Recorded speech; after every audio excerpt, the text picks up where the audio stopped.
ഫാങ്ക എന്ന് തായ് ഭാഷയിൽ പ്രൊനൗൺസ് ചെയ്യുന്ന ഉച്ചരിക്കുന്ന PHANGNGA എന്ന ജെയിംസ് ബോണ്ട് ദ്വീപിൻ്റെ ചിത്രീകരണമാണ് ഈ വീഡിയോയിൽ ഞാൻ കാണിക്കുന്നത്.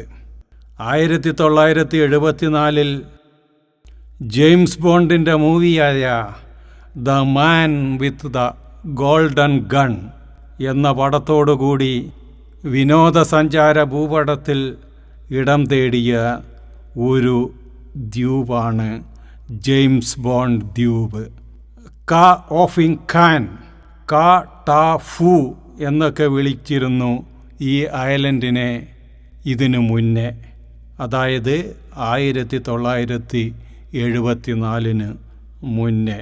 ഫൂക്കറ്റിൽ നിന്ന് സ്പീഡ് ബോട്ടിൽ ഏകദേശം 2 മണിക്കൂർ യാത്ര ചെയ്താണ് ആൾക്കാർ ഈ ദ്വീപിൽ എത്തിച്ചേരുന്നത്.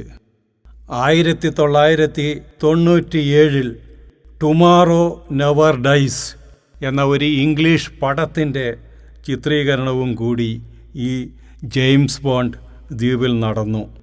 ജെയിംസ് ബോണ്ട് ഐലൻഡിനോടൊപ്പം ഫാങ് NGA ബേ, ഫാങ് ആ ബേയിൽ 47ഓളം കൊച്ചു കൊച്ചു ദ്വീപ് സമൂഹങ്ങളുണ്ട്.